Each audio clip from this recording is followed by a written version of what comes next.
His Majesty King Hamad bin Isa Al Khalifa arrived in Saudi Arabia to lead the kingdom's delegation to the consultative summit of the GCC Supreme Council. Upon arrival, His Majesty the King was received by His Royal Highness the Saudi Crown Prince and Prime Minister Prince Mohammed bin Salman bin Abdulaziz Al Saud. His Royal Highness the Deputy Governor of Mecca region, Prince Saud bin Mish'al bin Abdulaziz Al Saud, the Mayor of Jeddah, Salih bin Ali Al Turki, Ambassador of Saudi Arabia to Bahrain, Naif bin Bender Lisderi, and a number of senior officials.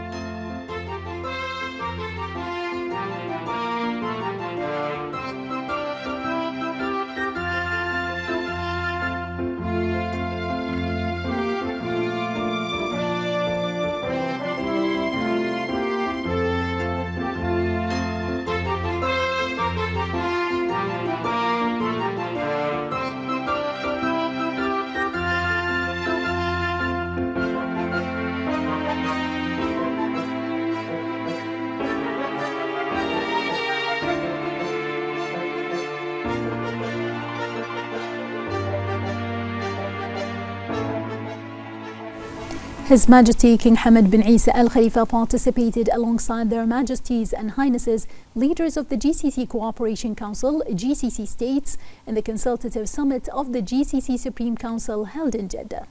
The summit was chaired by His Royal Highness the Saudi Crown Prince and Prime Minister Prince Mohammed bin Salman bin Abdulaziz Al Saud.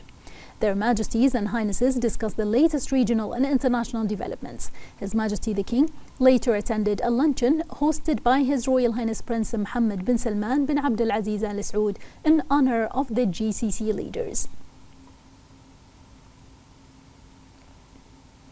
His Majesty King Hamad bin Isa Al Khalifa had departed Bahrain to Saudi Arabia, where His Majesty led Bahrain's delegation at the consultative summit of the GCC Supreme Council. His Majesty the King was bid farewell by His Royal Highness the Crown Prince and Prime Minister Prince Salman bin Hamad Al Khalifa.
His Majesty King Hamad bin Isa Al Khalifa ratified and issued Law 15 of 2026, adding a new item numbered 8 to paragraph C of Article 8 of Decree Law 78 of 2006 on the insurance against unemployment and its amendments, following approval by the Shura and Representatives Councils. The amendment provides for the payment of the wages of Bahraini workers insured under the Social Insurance Law for the month of April 2026.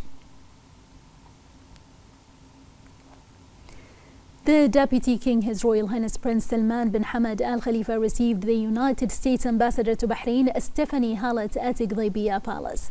His Royal Highness highlighted the long-standing Bahrain-US relationship underpinned by a strategic partnership spanning a number of important sectors, which played a vital role in combating the hostile Iranian aggression. His Royal Highness underscored the mutual commitment to bolstering bilateral cooperation, building on the progress achieved through multi-sectoral collaboration and agreements, particularly the Comprehensive Security Integration and Prosperity Agreement (CCPA), to achieve shared goals and aspirations.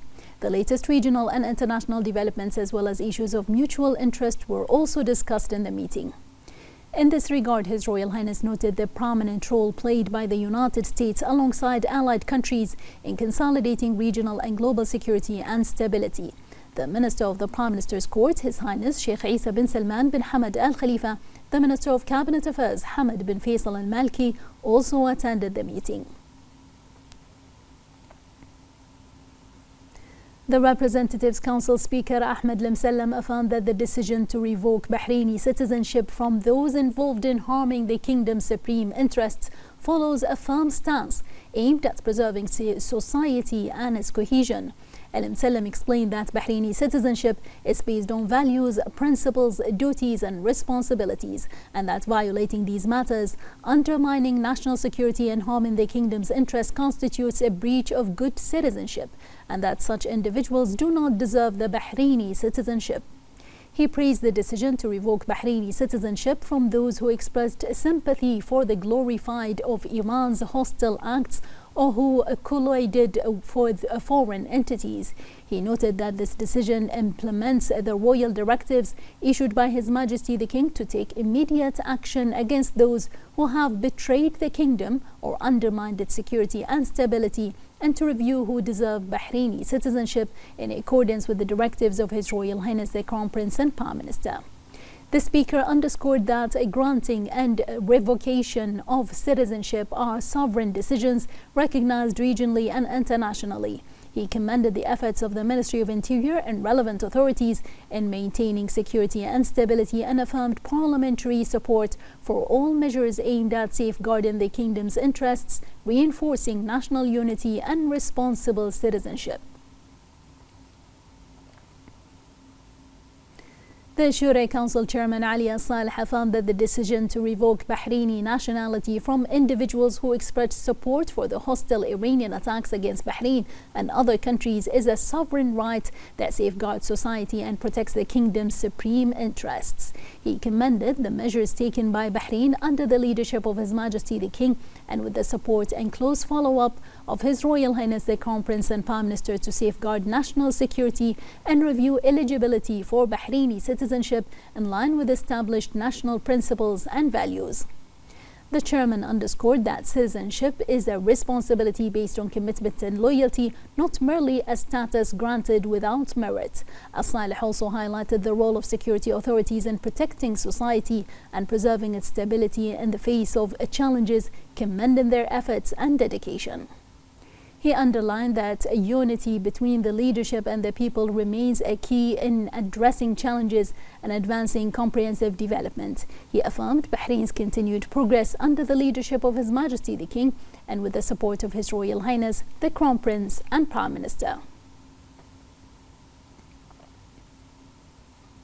And as part of efforts to reinforce the concept of citizenship as a responsibility rooted in commitment and loyalty and to preserve its cohesion in the face of various challenges with unwavering determination, Bahrain continues to advance comprehensive development and move forward towards achieving further accomplishments guided by the vision of His Majesty the King and with the support of His Royal Highness the Crown Prince and Prime Minister. More in this report. Throughout history, Bahrain has been a nation that turns every crisis into a source of strength and every trial into a testament to resilience. Bahrain affirms to the world that it stands firm against anyone who attempts to undermine its security. Under the leadership of His Majesty the King, who has made the preservation of the national unity an unwavering principle, and with the support of His Royal Highness the Crown Prince and Prime Minister and the collective awareness of the people of Bahrain, the image of a great nation is complete. A nation that manages challenges with steadfastness and transforms them into opportunities to strengthen its power and consolidate its achievements. Bahrain now, through the sincere patriotic stances of its loyal people, is writing a new chapter of steadfastness titled A Nation Moving Forward with Wisdom and Determination. The Deputy Prime Minister Sheikh Khalid bin Abdullah Al Khalifa received the Chairman of the Bahrain Society of Engineers Abdul Nabi Abdullah Al Sabah and members of the Board of Directors for their election for the 2026 to 2028 term. The Deputy Prime Minister commended the board's harmonious mix that brings together seasoned professional expertise and promising youth capabilities, as well as their prominent role in Bahraini women in the engineering sector. He also expressed his appreciation to the previous board of directors of the society chaired by Dr. Radhiya Al-Alawi for their commendable efforts and initiatives. The Deputy Prime Minister affirmed that the Bahraini engineers is a key partner in translating the civilizational, urban and economic visions of the kingdom into tangible achievements that support the comprehensive development process led by His Majesty the King and the directives of His Royal Highness the Crown Prince and Prime Minister.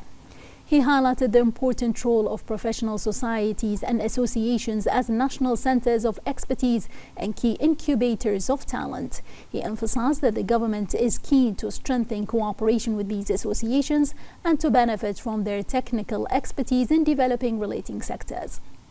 The Deputy Prime Minister recalled with pride the Bahrain Society of Engineers' long history as the kingdom's first specialized professional association. He called on the society to increase programs for qualifying and training national engineers cadres to enhance the quality of professional practice and to encourage the adoption of modern technologies. He also highlighted the importance of continuing to strengthen the society's regional and international presence and building integrating strategic partnerships with GCC counterparts. For his part, the chairman of the Bahrain Society of Engineers expressed thanks and gratitude to the Deputy Prime Minister for his continued support of the society, emphasizing the board of directors' commitment to transforming the directives into effective initiatives that enhances professional work and develop the efficiency of national engineering cadres. The General Command of the Bahrain Defense Force announced that all its services and units are at the highest level of readiness and full defensive preparedness. It expressed pride in the advanced combat readiness and high vigilance demonstrated by its personnel in carrying out their national duties to defend the kingdom and safeguard its achievements. It urged the public to exercise caution regarding any unfamiliar or suspicious objects resulting from the hostile Iranian attacks and to avoid approaching or handling them. The General Command affirmed that personnel of the Royal Field Engineering Unit remains fully prepared to safely deal with such objects, ensuring the safety of all citizens and residents.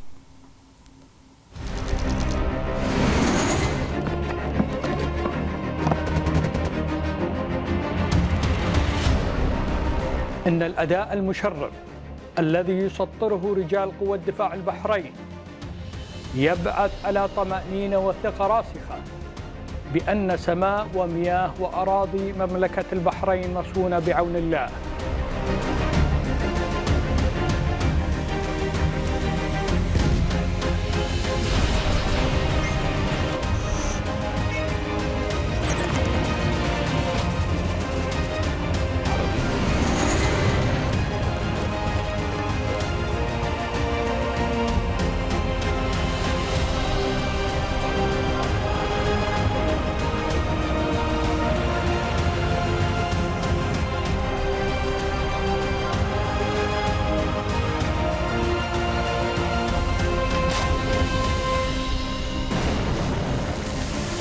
إن ينصركم الله فلا غالب لكم.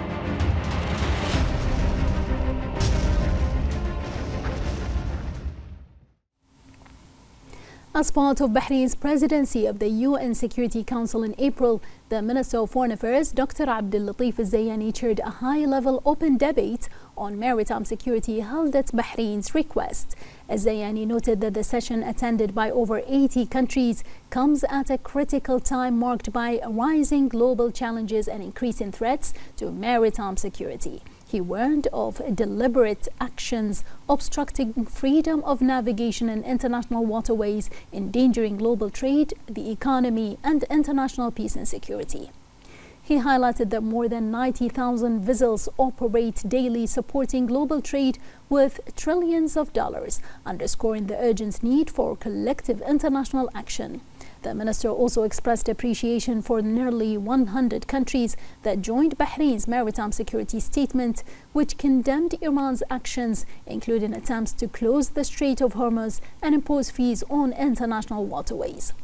He reaffirmed that freedom of navigation is a cornerstone of international law and requires full adherence to the UN Convention on the Law of the Seas. He warned that the situation in the Strait of Hormuz poses serious risks to the global economy and the safety of millions, particularly in the global south. In the name of God, the merciful, the compassionate. Excellencies, ladies and gentlemen, at the outset, I extend my sincere appreciation to His Excellency, the Secretary General of the United Nations, His Excellency, the Secretary General of the International Maritime Organization, and the Senior Fellow for Naval Affairs and Maritime Security at the International Institute for Strategic Studies, for their valuable insights and briefings, which have underlined the critical importance of the topic under discussion today. Today's open debate of the Security Council, with the valued participation of over 80 countries, comes at a pivotal moment and difficult global circumstances, given current international challenges and the direct and escalating threats to maritime security. These threats are characterized by deliberate actions aimed at obstructing freedom of navigation through international waterways, thereby endangering the global economy, international trade, and international peace and security. More than 90,000 vessels sail daily across oceans and seas, facilitating global trade valued in the trillions of dollars. The current situation, therefore, requires a collective response from the international community. The need for maritime security has never been more urgent than today. I would also like to express my appreciation to the countries that have joined today's statement on maritime security. I call on other states to join the statement, which condemns Iran's aggression against the Gulf Cooperation Council states and Jordan, and rejects Iran's actions in closing the Strait of Hormuz and exploiting the strait as a political tool and an economic resource by imposing fees on a natural international waterway.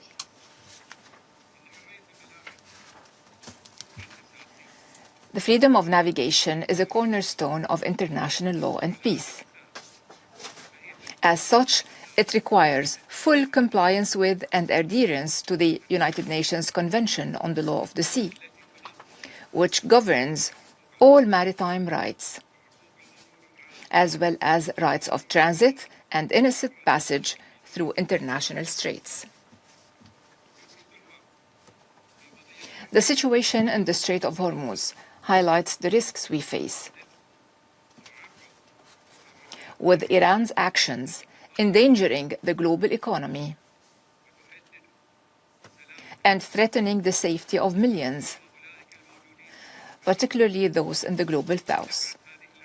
These hostile acts, which some countries classify as terrorism, demonstrate the fragility of our critical trade routes, with consequences extending beyond commercial interests to affect the livelihoods of countless individuals who depend on safe maritime corridors. Excellencies, any restriction or obstruction of international navigation directly affects international trade, energy security, and global economic stability, as well as food supply, medicine supply, and the delivery of humanitarian aid.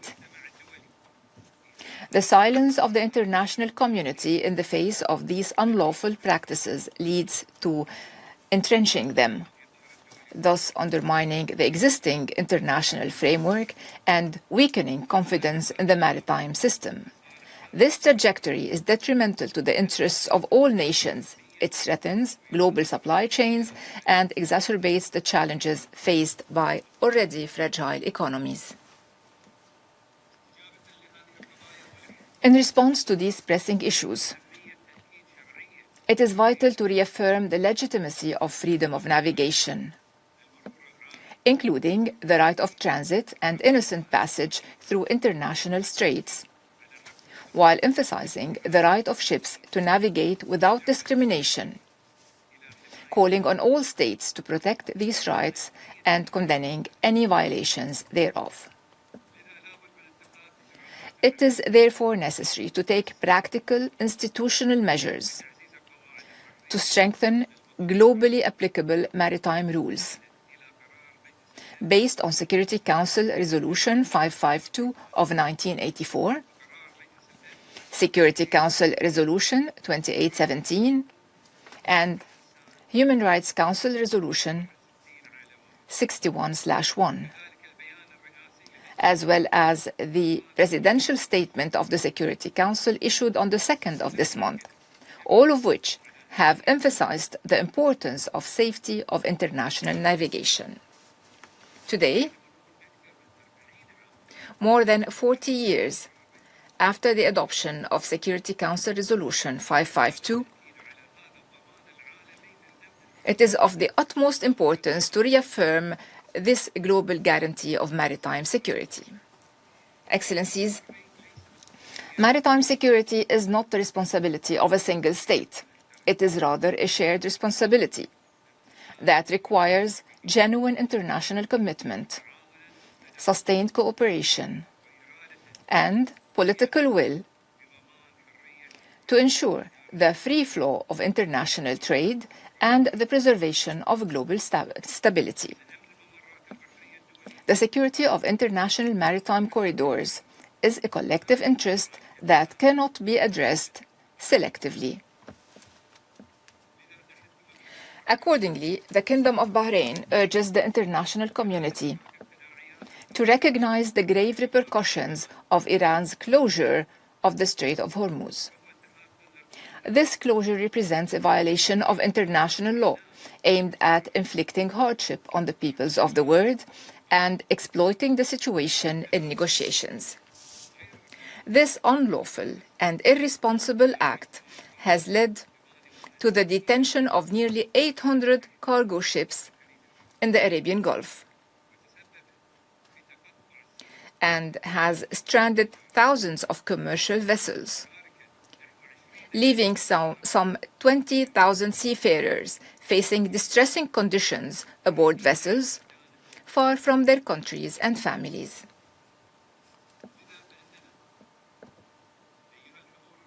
Therefore, distinguished guests, we ask the following questions. Does any country have the right, under any circumstances, to close a strait used for international navigation? What economic losses have your countries suffered as a result?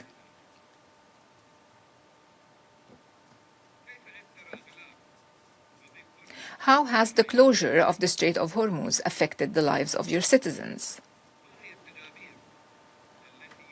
What measures can your countries take to resolve this crisis?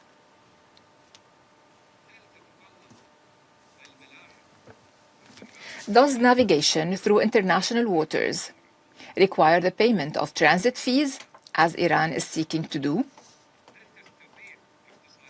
Can your economies withstand the heavy losses they are currently incurring? We are fully aware that the economic impact on countries around the world could reach hundreds of billions of dollars, and that the world cannot afford further losses. We therefore call for an international response proportionate to the gravity of this act. In conclusion, the Kingdom of Bahrain reaffirms that safeguarding maritime security is a shared and urgent responsibility that must not be overlooked. The international community must act collectively to prevent a dangerous downward spiral in which threats to maritime corridors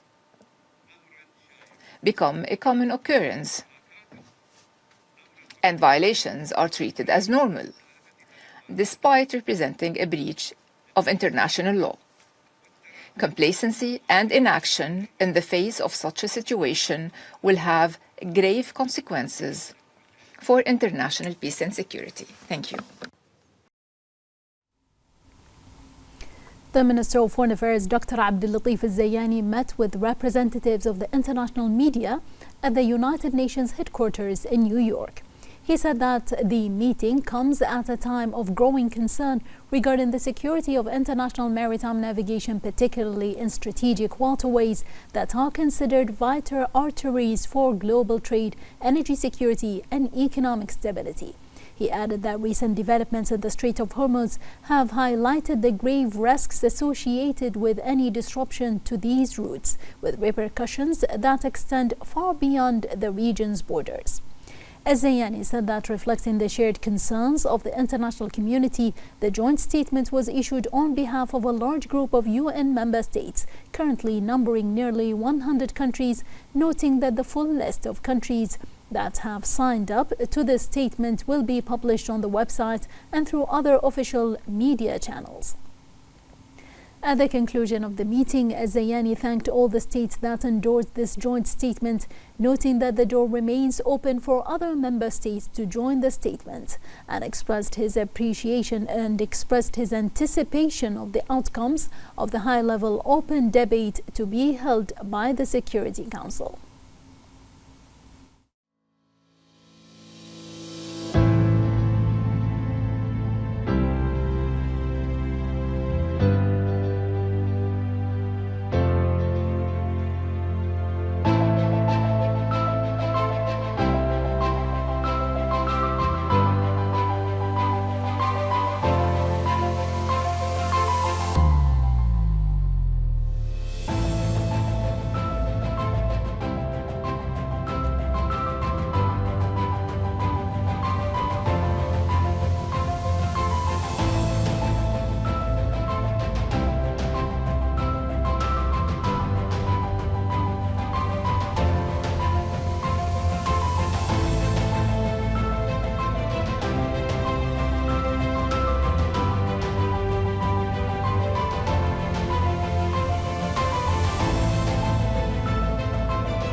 The Minister of Foreign Affairs, Dr. Abdel-Latif Al-Zayani, met with the French Minister for Europe and Foreign Affairs, Jean-Noël Barrot. The two ministers discussed the strategic partnership between Bahrain and France, as well as ways to strengthen and develop them at all levels. The meeting also addressed recent regional developments and their implications for regional security, stability, and global peace, as well as an exchange of views on the repercussions of Iran's closure of the Strait of Hormuz on international navigation and the global economy.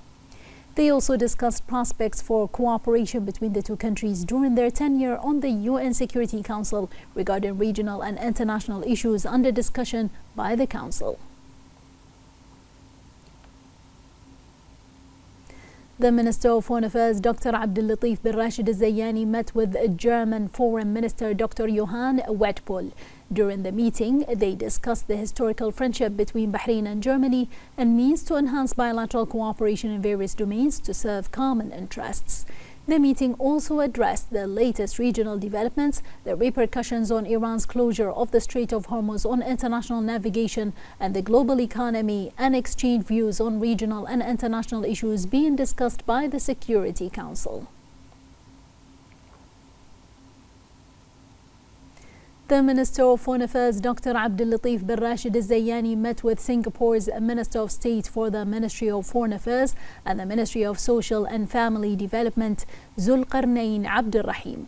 The meeting discussed the friendship and cooperation relations between the two countries and explored ways to further strengthen ties across areas of mutual interest.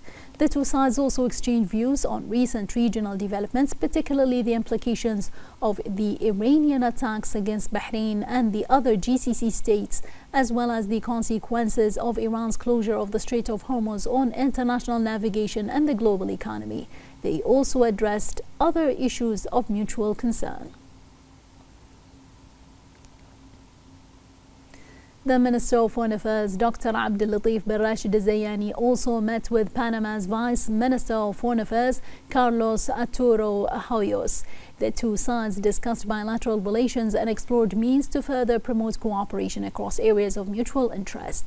They also exchanged views on recent regional developments, particularly the implications of Iran's closure of the Strait of Hormuz on maritime navigation, international trade, and the global economy. Discussions further covered coordination and joint efforts during their respective membership in the United Nations Security Council on regional and international issues under consideration by the Council.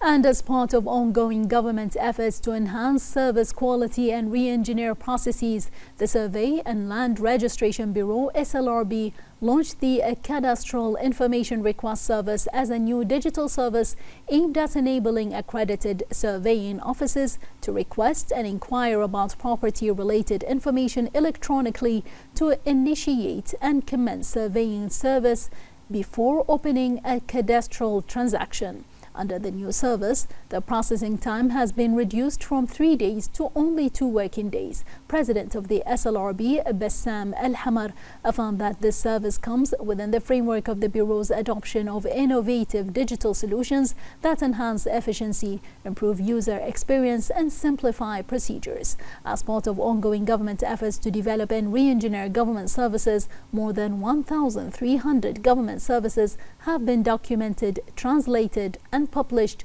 with around 800 services undergoing development and re-engineering across various government sectors. Marking the World Day for Safety and Health at Work observed annually on April 28, the Minister of Labour and Minister of Legal Affairs, Yusuf Khalaf, affirmed that the Ministry of Labour continues its efforts to foster a safe working environment by reducing occupational risks and strengthening prevention systems across workplaces. He highlighted that the ministry's commitment to developing labour legislation in line with international best practices and consolidating occupational safety and health standards. The minister noted that Bahrain attaches growing importance to raising workers' awareness of potential occupational accidents and diseases across various productive sectors. Khalaf also commended employers for their commitment to protecting the national workforce and maintaining job stability during the recent period, which saw Bahrain subjected to Iran's attacks. He highlighted the precautionary measures adopted by establishments to safeguard workers and mitigate risks, reflecting a strong sense of national responsibility and adherence to professional standards. He further praised the vigilance and efficiency of the military and security authorities and their ongoing efforts to safeguard national security, protect achievements, and address all threats.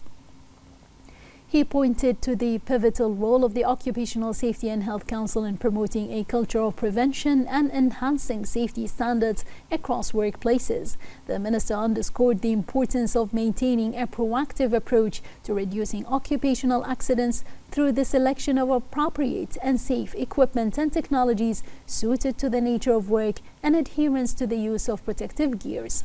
He reaffirmed the Ministry of Labour's commitment in cooperation with the Occupational Safety and Health Council to continue strengthening partnership with relevant stakeholders and developing the regulatory legislative frameworks contributing to the modernization and enhanced efficiency of the occupational safety and health system. The Kingdom of Bahrain joins the world in marking World Day for Safety and Health at Work, aiming to raise necessary awareness and disseminate knowledge about health and safety in workplaces and encourage individuals to maintain their safety and health. More in this report. With the aim of boosting individual productivity and improving occupational health and safety standards, the Kingdom of Bahrain joins the world in marking World Day for Safety and Health at Work, observed annually on April 28th, to raise awareness and disseminate knowledge regarding health and safety in the workplace.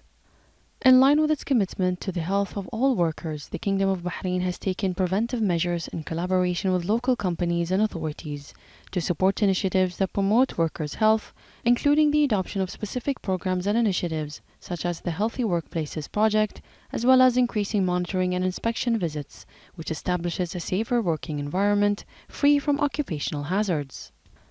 In light of Iran's hostile attacks on the region, the Kingdom of Bahrain has taken precautionary measures to protect the national workforce and enhance their job security, which demonstrates national responsibility to adhere to professional standards and occupational health and safety regulations. Given that human resources are the cornerstone of the production process, the Occupational Safety and Health Council continues to strengthen partnerships with relevant stakeholders to modernize and enhance the occupational safety and health system, and adopt specific initiatives that promote compliance and the best practices, in line with the Kingdom of Bahrain's approach that aims to achieve advanced levels of occupational safety.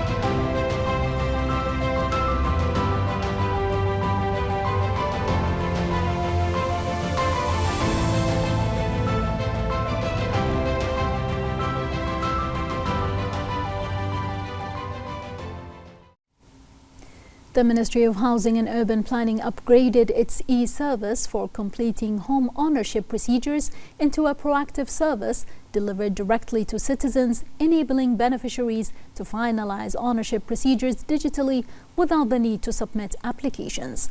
The upgraded service reduces processing time from 60 to 20 working days, and beneficiaries can complete ownership procedures immediately after settling all monthly installments without submitting a request to the ministry. The service also automates 100% of the process from the completion of the beneficiary period and the full payment of the unit value to the issuance of the ownership deed. The Minister of Housing and Urban Planning, Amna Rumehi, said that the proactive service is part of the ministry's ongoing efforts to modernize housing services. She added that the development of the service comes in response to the proposals submitted by citizens through various channels. The minister noted that the initiative aligns with the government plan 2023 to 2026, which aims to deliver more flexible services, promote innovation in government work, and provide the best services to citizens. She also highlighted that more than 1,300 government services have been documented, with 800 services undergoing development across various domains.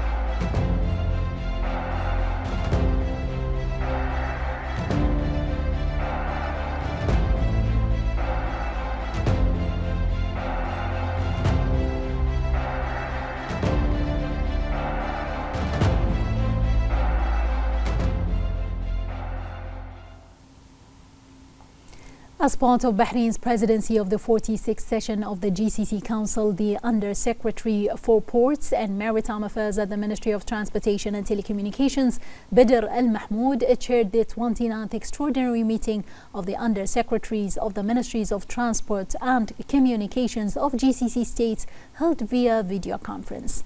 On the occasion, Al Mahmoud affirmed that the GCC's keenness to maintain coordination and monitor developments in the transport and communication sector in light of the repercussions of the Iranian attacks on GCC states and Iran's closure of the Strait of Hormuz. He noted the importance of strengthening cooperation among member states to ensure business continuity and the smooth flow of goods.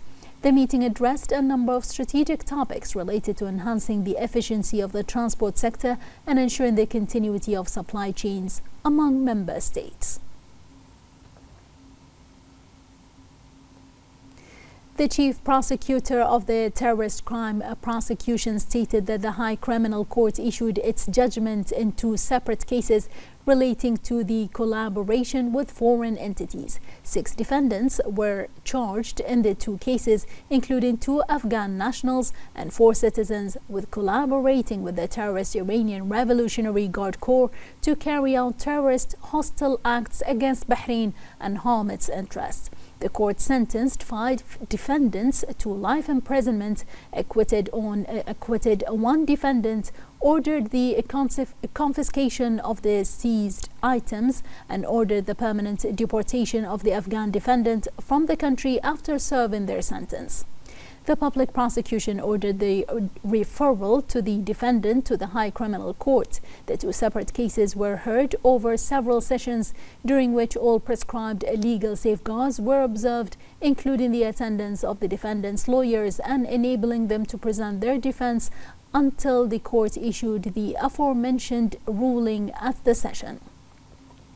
The court had also issued an order prohibiting publication in 2 cases, given that they involve information related to national security. The public prosecution is studying the judgment insofar as it acquitted 1 defendant and is considering appealing it before the Court of Appeal based on evidence against him. The public prosecution affirms that the crime of collaborating with foreign entities hostile to Bahrain is among the most serious crimes affecting national security, as it enables such entities to obtain information that may be exploited in carrying out hostile acts targeting the kingdom and its interests. The public prosecution further stresses that it will continue within its power vested in it by law to firmly confirm anyone who commits such criminal acts and to take deterrable legal measures against them in protecting the security and stability of the kingdom.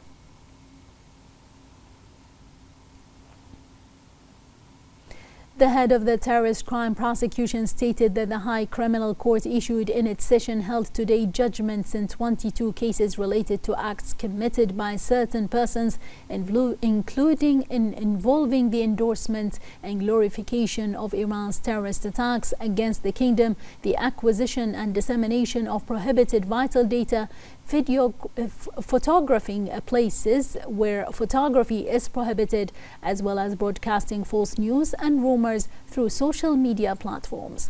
The court sentenced 24 defendants to imprisonment for terms ranging between 5 and 10 years, with fines of 2,000 dinars imposed on some of them.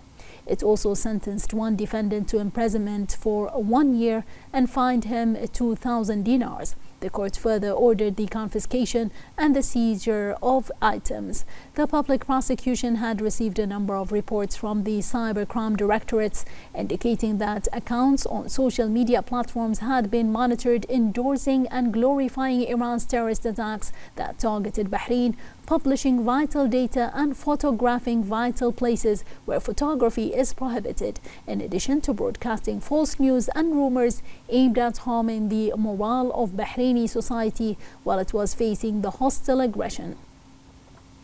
Accordingly, the public prosecution ordered the referral of the defendants to the High Criminal Court, where the cases were heard over several sessions, during which all prescribed legal guarantees were observed, including the presence of the defendants' lawyers and enabling them to present their defense until the aforementioned judgments were issued. In this context, the public prosecution affirms that freedom of opinion and expression is a right guaranteed within the framework of the law, and that the use of social media platform is available to all, providing that legal controls are observed and that such platforms are not exploited to harm the security of the country or undermine its stability.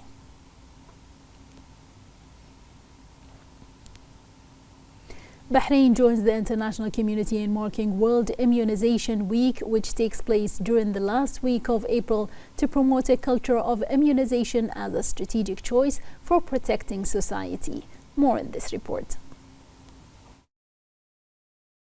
Bahrain joins the international community in observing World Immunization Week, which takes place during the last week of April as part of ongoing national efforts to raise public awareness of the importance of vaccinations, their role in preventing diseases, and protecting public health.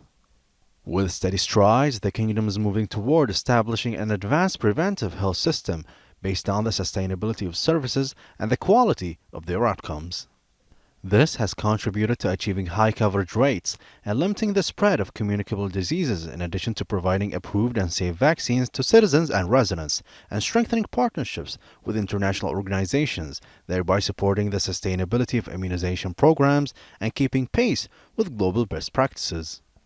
Bahrain continues to develop its health programs in line with global health trends to promote community health and safety, and to establish a culture of immunization as a strategic choice for protecting the community.